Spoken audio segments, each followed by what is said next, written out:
Can you imagine getting 3,000 inquiries for your work after a strategic podcast guesting opportunity?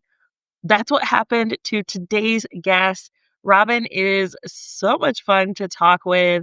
He has quite a journey of podcasting and podcast guesting. And the through line through this whole conversation was about putting yourself in the room with the people that you want to work with, the people that you look up to, and giving from a place of knowing that it'll come back to you, that there is so much reciprocity in the world and that you deserve to be on that stage. You deserve to be on that podcast. Robin was an absolute pleasure to talk to, and you are going to get so much value from this episode. Please join me in welcoming Robin to the podcast. Welcome to Podcasting Unlocked, the show for purpose-driven podcasters. I'm Alicia Galati, founder of Galati Media, and I'm here to share actionable strategies to help you amplify your message and grow your audience. Hello, Robin. I'm so excited to have you on the podcast. If you could start by telling everyone who you are, what you do, and a bit about your podcast. Yeah, no, I'm massively grateful for you inviting me on. Yeah, so I'm the host of the Fearless Business Podcast, which is mostly aimed at sort of coaches, consultants, and freelancers. So small, grassroots, one-person businesses primarily. I actually launched it initially as just to kind of get a load of thoughts out of my head and sort of documented. And also, this is a slight sort of side one as well. I've got two daughters too, and I always thought, like, when my dad passed away, I never got to hear much of his voice. So actually, I figured if I did a load of like content and a podcast, they can listen to me if they want to, like whenever they want. But aside from being a dad and a podcast host, so I run a coaching practice called Fearless Business, obviously as per the podcast name. And the idea behind it is helping business owners to fear the things in business ever so slightly less that stop them from achieving their goals. So simple things like standing up and doing a 60-second pitch at a networking meeting, or maybe raising their prices so that they could make a bit more money from it, or various other things like that small business owners typically tend to run away and hide from, rather than actually just stepping outside their comfort zone and leaning into it and going after the things which they want. And then aside from that, cyclist, surfer, and podcast guest, which I think is one of the things we're going to talk about today. Yes, I love that. And to have a kind of mission behind your podcast, I think is so important, but just also the personal aspect of, hey, I get to hear, my kids can hear my voice. My husband and I were just talking about this 2 or 3 days ago that both of his dad had passed away, my mom passed away, and I have a video of my mom. And so I can hear her voice that way. And he was saying, oh, I wish I had something that had my dad's voice in it, or a voicemail that he left me that I could keep, something like that. And I was like, yeah, that's so important. And so when you said that, I was like, yes, that's so precious to be able to create something for your kids for the future. I think is so powerful. And I love what you what you said, because you said fear things less. It's not that you're completely fearless, right? Because I don't think we ever will. I think that's what drives us to take chances and be excited about life, but it's just fearing it a little less. How did you kind of come up with that kind of avenue of moving, like teaching people how to be less fearful? Well, it was a bit of a happy accident, actually. I was in the middle of delivering a talk in front of about 150 people, and that statement I made that during this talk. Somebody asked me a question of like, because I've been in business now, I know it probably doesn't show, but for 20 plus years. So, somebody asked me like, how have you stayed in business for so long, and you're still going? And I was like, well, essentially, like, I'm pretty stubborn and pig-headed, and like there was no plan B. It was like I was going to get through it irrespective. But as a part of that growth, that personal journey, I just feared the things in business that most people do, like less. And so it meant I was doing more and achieving my goals that way. And I had a good friend of mine, Adam, he stood up, bearing in mind there's 150 people and I'm in the middle of delivering a talk. He just points at me, stands up, points at me, and he goes, Robin Waite, the fearless business coach. And it kind of stuck from that point. And I wasn't doing, back then, I wasn't doing a huge amount of sort of mindset work. It was more sort of practical, tactical business stuff. And then after that, and I started to sort of, came up with the brand and sort of, there's a lot behind it as well with my cycling and surfing. It's that kind of like surfy vibe, which I wanted to give off. And I've surfed like big waves, not big waves, but like 10, 12-foot waves as well, which people think's a bit crazy. But I shifted then much more so into like the mindset side of things and studying psychology and understanding like why, when people had all of the strategy and all of the knowledge that we've got available in like 2024 and, this global marketplace at our fingertips, do people still struggle to grow a business and like sustain it? So yeah, it was just kind of breaking all of those little things down where people are leaning out away from stuff rather than leaning into it. I love that. So you started your podcast and then you got into podcast guesting. What did that adventure look like? Initially I was doing more guesting. It wasn't until about sort of 2 or 3 years after that where I launched my own podcast. My first experience of guesting actually was, again, my life is full of kind of happy accidents really. So I didn't set out on a path of like, right, I've got to be a podcast guest. But one of the things which I noticed about coaches, my peers, was that they were they were authors for a start. They were writing books. They were speaking on the stage at like big events, and they were also going onto podcasts and things like that. So I wrote the book. I started speaking on the stage, and it was through somebody noticed me on one of the talks which I was giving again, and just said, "Hey, this would be really cool on my podcast." I'm like, "Podcast? What's that?" Like, and really wasn't into it at that particular time. This is like 7 or 8 years ago. Turns out that podcast was the Google Partners podcast, right? Which I think they only ever recorded like 17 or 19 episodes, of which mine was one of them. And believe it or not, I still get people reaching out from that podcast 7 years ago and saying, "Hey, I heard you on the Google Partners podcast. I'd love to have a conversation." So as those sorts of emails and like messages started to surface, I was like, "Oh, maybe this is a thing. Maybe like podcast guesting is a way to get my message out there and like meet more cool people." So yeah, I started doing lots of guesting, and then it was probably about 4 years ago where I started to explore actually setting up my own podcast. And one of the podcasts I guested on, the host said, "Oh, do you have a podcast?" I was like, "No, I don't." And he said, "Well, generally we tend to do pod swaps, so we only take on guests if they have a podcast and we can guest on theirs. It's a good way to share each other's audience." So I was like, "Cool, well, I'll start a podcast and you can be one of my first guests then." And that's how it started. But there's a ton of mistakes which I made along the way, which I'm happy to share, like depending if we've got enough time. But like the learning curve for like launching a podcast and getting to 100 episodes, again, a bit foolhardy, but I just went for it. And mistakes that we made along the way, like just you're welcome to pick my brains and see where we end up. Yes. Okay, let's go a little bit back to the guesting and then into the launching. Mm. So I was a guest on a podcast. My first guesting experience was 2016, I want to say. And then I launched my first podcast in 2018. Launching a podcast in 2018 versus launching a podcast, we launched a new one this year, 2024. We're launching another one in 2025. And I have launched, my business is launching podcasts. So we've launched over 50 podcasts total, but for my own that I'm hosting, right? Because there's a lot more of fear, I think, that goes into I'm putting myself out there again. It's like that meme of like, I'm asking for money again. It just feels like I'm doing these things.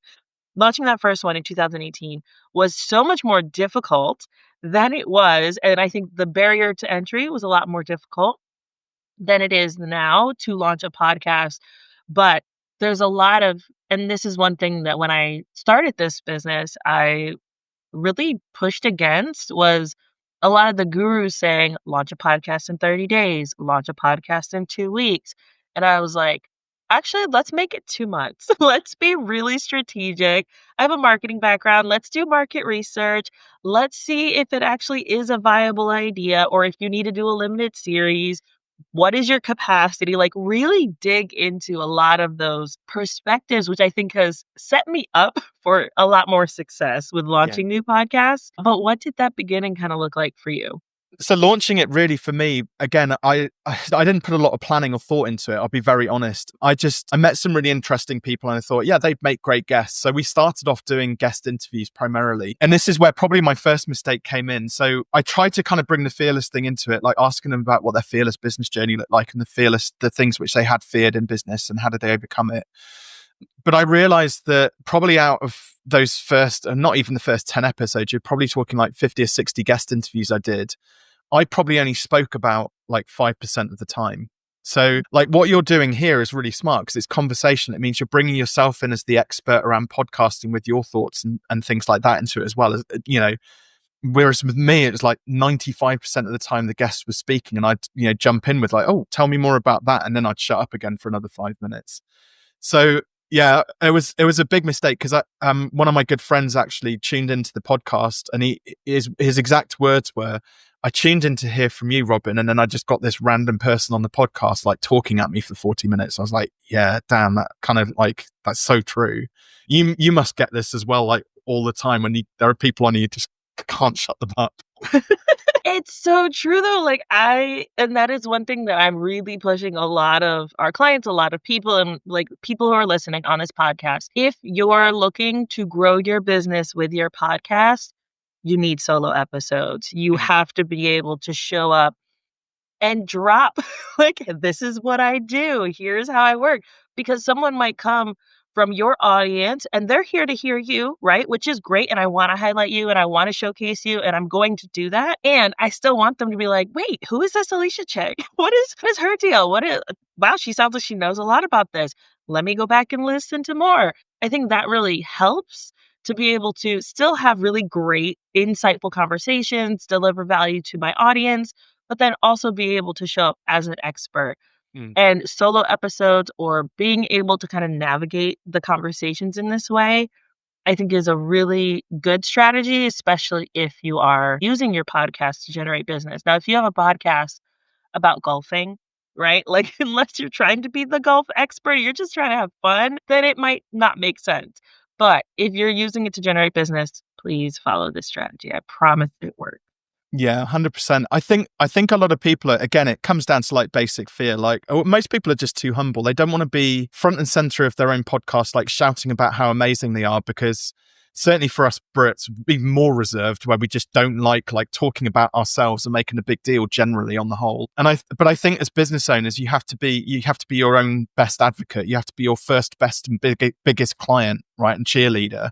Otherwise, like, how are people going to find out about you? So we ended up pivoting actually. So we relaunched in for like our 100th episode. So we get to 100 episodes and it was a bit of a grind, but we got there. I'm starting to sprinkle in a few more of those like individual episodes, the monologues into there as well. But we completely pivoted our strategy. So we now do one guest episode and then 3 individual episodes like monologues. And we've noticed the engagement has just gone crazy on that. And my monologues tend to be only 10 or 15 minutes, like TED Talk, or shorter. And then guest episodes are long when you want to go into more detail or depth about a topic which maybe the listeners haven't heard about because they're used to hearing from me talking about productizing services or pricing or sales or something. So we relaunched using that structure. The other thing which we did as well, and I think podcasters like they don't put a lot, and we didn't initially put a lot of thought into things like SEO, for example, search engine optimization. So they'll just like stick the person's name up there with like their business name or something on the pod. If you're doing guest episodes, like there will be some people doing brand searches, but not many. But if you've got a sales expert, how to speed up the sales process or something like that could be a great title for a podcast, right? And something that people might actually search for. So we ripped through all 100 episodes. We retitled them, rewrote all the descriptions. We re-uploaded the thumbnails and SEO those. We changed the title of them, added alt tags, and renumbered them. God, I can't even believe that we actually managed to get the numbering wrong on a whole host of the episodes as well. And then going through that process with the relaunch, we ended up getting 4 times the downloads that we were getting, like just through basically giving it a spring clean. You are speaking my love language right now. I am just like, "Oh my god, yes, this is what I tell people all the time. Do this." That is so incredibly powerful. Please do this. If you wanna see growth, especially because one of my projections for 2025 is we are gonna see an influx of podcasters, very similar to what we saw in 2020. If you wanna stand out, if you wanna have content that's searchable because people are just searching, they're not, really scrolling through your backlog. They're looking for specific topics when they're looking for podcasts. Please, please, please, please do this. This is such a strategic thing, and I'm like Yeah, you should see me over here. If you're watching the video, you can see me dancing. I love this strategy so much. And I love that you shifted it from being mostly guests to having the guests and then 3 of you, which I really want to dive into because I think that that helps when you're a guest. Then when someone finds you, they're like, "Ooh, I really like Robin. Let me get to know them more." Then they go back to your podcast. It's not just a bunch of other people. Mm. They have tons of content from you that they're able to listen to. We saw that with one of our clients recently where she was a guest on a podcast, and we saw that her last 6 solo episodes, and she was sprinkling them in, but her last 6 solo episodes had over 100% consumption rate, meaning people were going back and re-listening and re-listening and re-listening. Wow. And I was like, if this doesn't tell you that people want to hear from you, then I don't know what else will. It is such a powerful tool. Have you found that that's what's kind of happening for you as well? Well, now you mention it, in iTunes, there's the little popular episodes bar, you know, the little, I don't know how you describe it, right? But it's like got 10 bars in it and then it fills up depending on how popular the episode is. But that was one of the driving forces behind this. We noticed that a lot of my individual episodes were generally the most popular ones out of it. I don't know how accurate that is on iTunes, but in general feedback as well, I've certainly had a lot more people since we changed that strategy. And we're only talking probably two years ago where we flipped into that new strategy. Where now we get a lot more people reaching out and saying, "Oh, we listened to such and such episode on your podcast where you were talking about this." So it's much more tangible. And the thing is as well, I think people underestimate the power of podcasts. Like, you don't need large numbers either. Certainly from like a small, service client business perspective, like we are. We were probably getting 40 or 50 downloads in the first 30 days pre giving it a wash. When we went through and cleaned it up, we're probably getting now 200-300 in the first week. 200-300 downloads in the first week. We typically get about 400-500 over the next 30 days. And people go, "Oh, 100 downloads doesn't sound like a lot," but you'd be amazed. Like, people who jump onto podcasts are super sticky. And like you said, they re-listen to episodes, but then they'll also imagine they're on a long train journey or on a flight or something like that, and they download like 5 episodes and it's like bang, bang, bang. They're really loyal when they do actually reach out and want to work with you. Yeah, it makes it a no-brainer. I've gotten on phone calls with people, they're like, "Oh, I listened to your podcast and oh my goodness, it's incredible." And I'm like, "What?" You must have had that actually. So I get this where they jump on, they're like, "Oh my God, I can't believe I actually get to speak to you." And I'm like, "Oh, well, can't believe I get to speak to you too." Like, yeah. So it's the podcast celebrity effect, I like to call it. It's like you're in their ears in their most intimate moments when they're, driving or on a train ride, and they're hearing you and they're hearing you and they're hearing you, and then they get to talk to you. They're like, "I feel like I'm meeting a celebrity. This is so weird." But it makes the sales process so much easier because they already know, like, and trust you. And so it's Yeah. such a powerful tool. Now, you were on a podcast that was able to generate 3,000 inquiries to your coaching.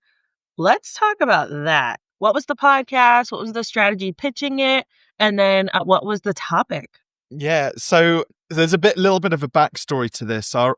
Before we recorded that episode, so we actually recorded it in June 2023 and it went live in August 2023. And I'll share who it is in a second. But if we go back to the start of the year, I'd reached a point where I was a little bit burnt out, just trying to do all of the things as a business owner. I've got a family as well. My girls are 10 and 8, so I'm busy dadding, plus trying to grow a business and everything else. Then you add into the mix like social media, and the landscape of marketing has changed so dramatically over the last 20 years. Like, kind of, people are lucky like coming into it now because they have no idea how easy it was like 20 years ago to market your business. But I was done with, like, burnt out with social media. I became completely antisocial and just like switched everything off. I was like, I'm fed up with like posting all this stuff every day. And but then I had to obviously replace it with something. I needed something to turn my attention to. And I'd had a modicum of success with like the odd guest interview, which I'd had over the years. So I thought, right, I'm going to be far more intentional around like podcast guesting as an opportunity, because there are some brilliant podcasts out there. And rather than me try and grow my own audience, which is like very Noah's Ark, like one by one, like adding people into my audiences, there are people who've, for whatever reason, they've got these amazing, like, big audiences where there is a natural crossover between what I do and what they do. And I was like, wouldn't it be cool if I could get onto some of those bigger podcasts where they've already got these pre-built audiences? Because I'm tired of trying to build my own. And so what I did is I wrote down a list of 10 people.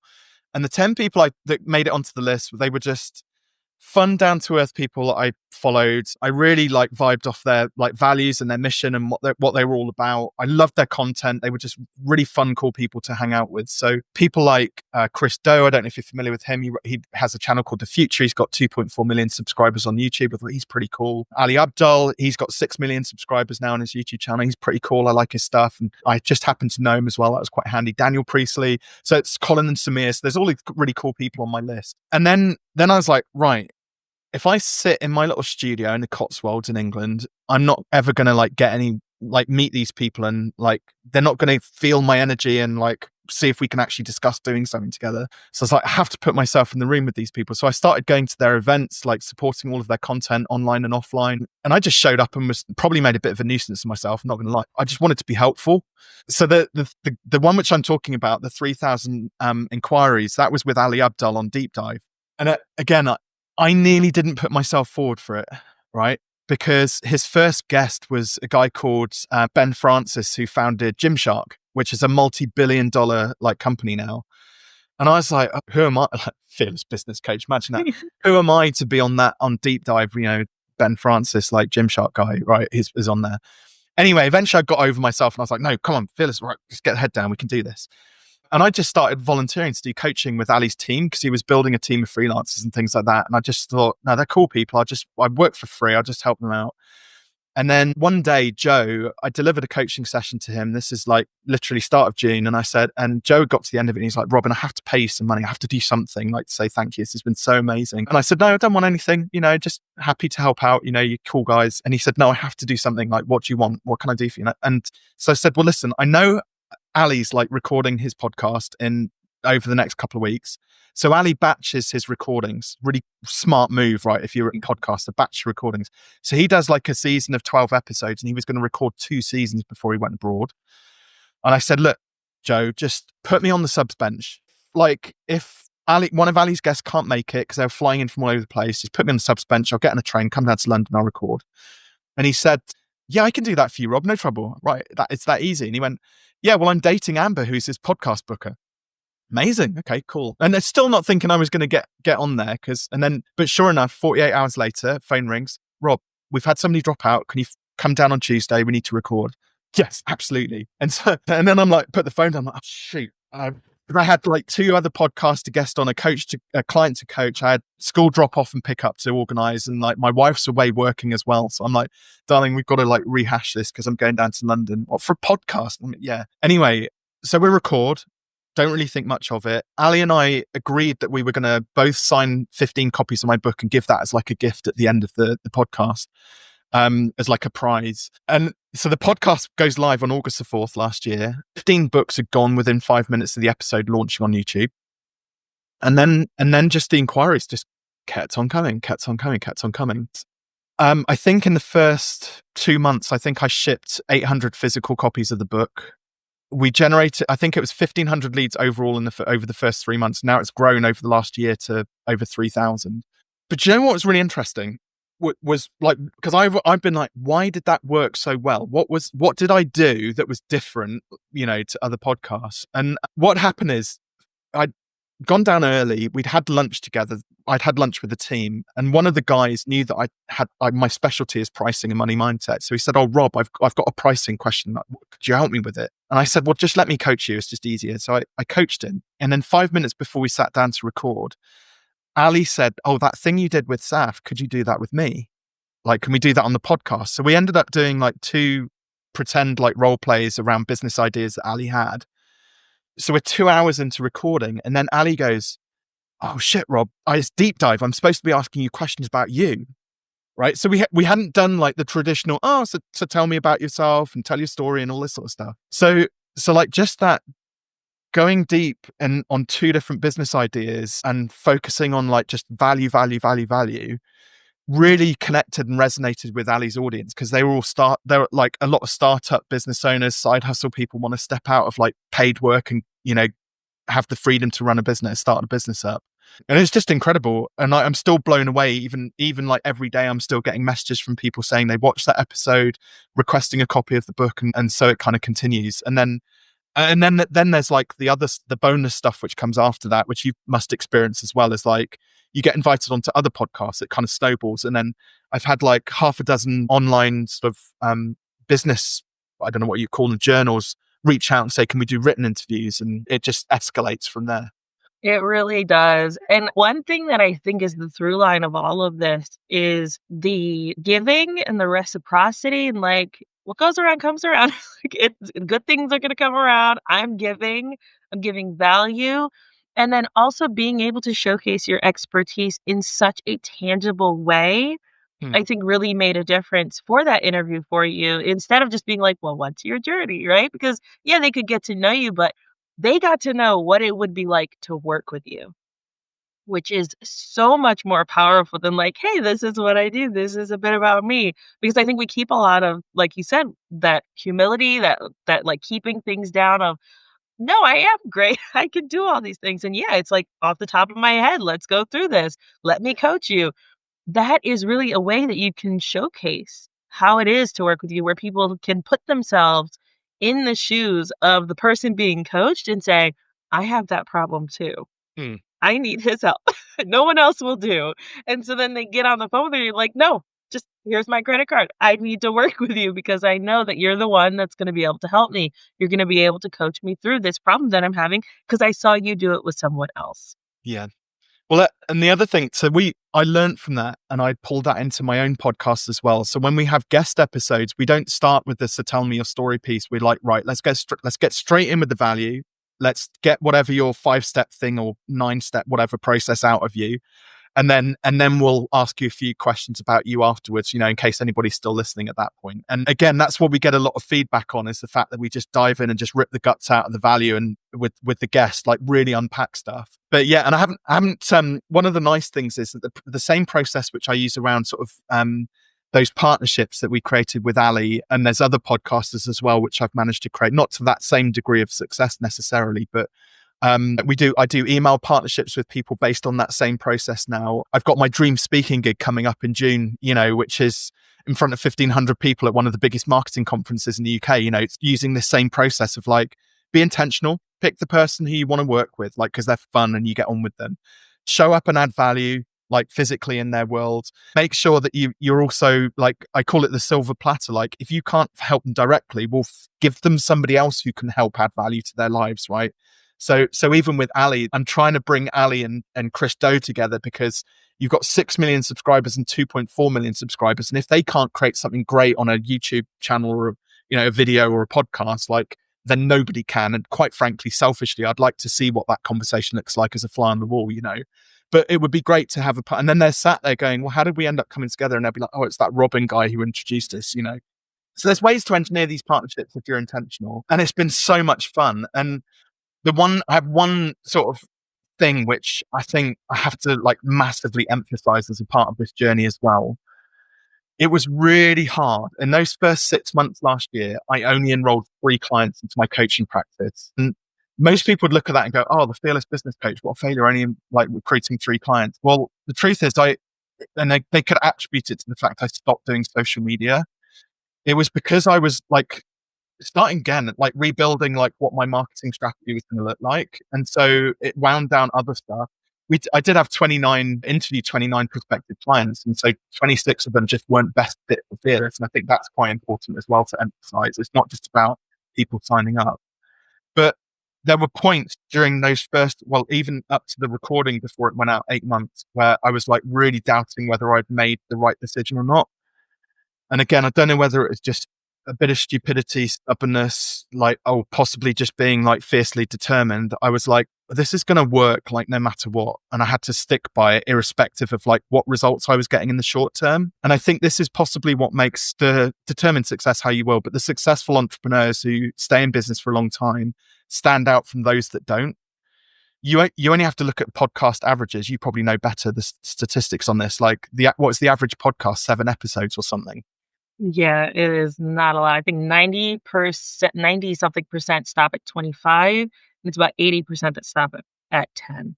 Yeah. And you've got the likes of like John Lee Dumas, EOF, Entrepreneurs on Fire, like doing 4,000 episodes, dragging the average up, right? And there's other people like, with ridiculous ones. So it shows that people like there's a lot of short-term thinking going on. And really you need to kind of like be thinking like a year, 2 years, 3 years out and kind of just sticking to the plan. Like for me, there is no plan B. I'm going to make this work, irrespective of what's thrown at me, basically.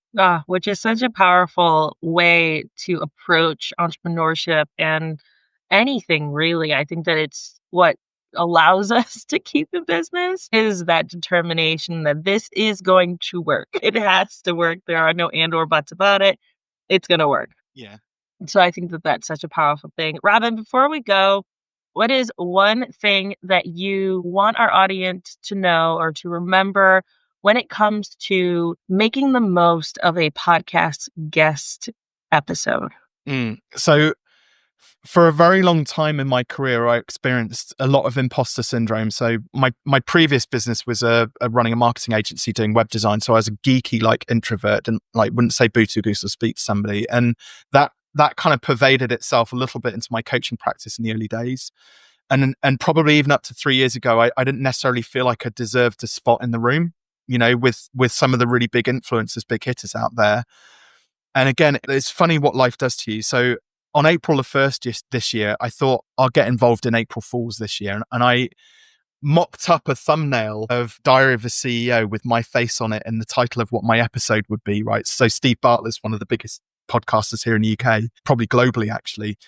And it was really humbling. I mean, one, it completely backfired because nobody saw it as an April Fool's, but it was really humbling because everybody's like, oh my God, I can't believe you're going on like DOAC and like, what? This is amazing. Like, you definitely deserve to be there and all this stuff. And I was like, do you know what? Actually, I kind of did it as a bit of a joke, but yeah, I do deserve to be there. There is going to be a time when I'll be on Diary of a CEO. And even if I don't get on there, I feel like energetically I deserve to be in the room. And I think a lot of people, they'll go to an event and they'll sit in the back row. They won't really speak to people. They won't feel like they can go up and shake the speaker's hand or whatever. Like, I hate with a passion the phrase, don't meet your heroes. You should meet your heroes because it's one of the best experiences you will ever have. Whether you're like nervous or whatever, like, and you think you're going to say something cringy or like mess it up or look a bit dumb, does not matter. You deserve to be there. And I think everybody needs reminding of that. It's so powerful. Robin, this has been so much fun to chat with you, and I cannot wait to stay connected with you. Where can people find you, get to know you, hang out with you? Yeah, absolutely. So YouTube is the best bet at the moment. We're putting out sort of weekly content, just short snippets of content around sort of pricing, products and sales and things like that. So if they just search for Robin Waite, and hopefully we'll share a link somewhere as well. I do have a gift. It'd be really unfair of me to talk about giving away loads of free books on Ali's podcast and then not give them away to your guests. So I've got physical signed copies of Take Your Shot, which I'd love to give to people who are listening in, who are inspired by what we've talked about today. That's at fearless.biz/TYS for Take Your Shot. Awesome. And we'll make sure that we have those linked in the show notes and the YouTube description as well for anyone who's doing other things as they're listening or watching. Robin, thank you so much for being on. Oh, it's been such a pleasure. Thank you.